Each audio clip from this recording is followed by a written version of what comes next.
پاکستان اور South Africa کے درمیان سنچورین ٹیسٹ میچ کے تیسرے دن کے اختتام پر ساؤتھ افریقہ کو میچ جیتنے کے لیے 121 رنز کی ضرورت ہے اور اس کی 7 وکٹیں باقی ہیں۔ تفصیلات کے مطابق ساؤتھ افریقہ نے اپنی دوسری اننگز میں 27 رنز بنا لیے ہیں اور اس کے 3 کھلاڑی آؤٹ ہوئے ہیں، جبکہ پاکستان کی ٹیم اپنی دوسری اننگز میں 237 رنز بنا کر آؤٹ ہوگی۔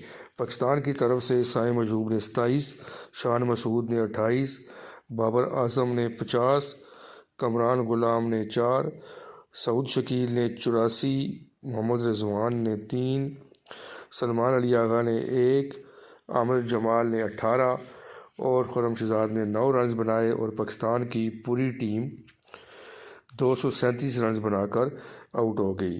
ساؤتھ افریقہ کی طرف سے ربادہ نے 2، بوش نے 1، پیٹرسن نے 1 اور جینسن نے 6 کھلاڑیوں کو آؤٹ کیا۔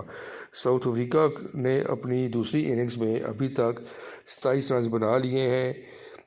زورجی نے 2 رن بنا کر آؤٹ ہوئے اور ہکلٹن کوئی رن بنائے بغیر خرم شہزاد کی بال پر آؤٹ ہوئے، جبکہ مارکرم 22 اور سٹبز 1 رن بنا کر آؤٹ ہوئے۔ بوما کپتان ابھی تک ناٹ آؤٹ ہے۔ اس طرح ساؤتھ افریقہ کو میچ کے چوتھے دن جیت کے لیے مزید 121 رنز کی ضرورت ہے، جبکہ پاکستان کو 7 وکٹیں چاہیے۔ پاکستان کی طرف سے خرم شہزاد نے 1 اور محمد عباس نے 2 کھلاڑیوں کو آؤٹ کیا۔ میچ کے چوتھے دن ساؤتھ افریقہ کا پلڑا بھاری ہے۔ پاکستان اگر ساؤتھ افریقہ کے مزید 4 کھلاڑی لنچ سے پہلے آؤٹ کر لے اور 50 سکور تک آؤٹ کر لے تو میچ کافی دلچسپ ہو سکتا ہے، لیکن ہوم گراؤنڈ اور ہوم کراؤڈ کا ساؤتھ افریقہ کو بڑا ایڈوانٹیج ہے۔ ان کی ٹیم اس ٹیسٹ میچ میں بہت اچھا کھیلی ہے اور فی الحال تو یہی لگ رہا ہے کہ یہ میچ پاکستان کے ہاتھ سے نکلتا جا رہا ہے، لیکن کرکٹ میں کوئی بات بھی حرب آخر نہیں ہوتی۔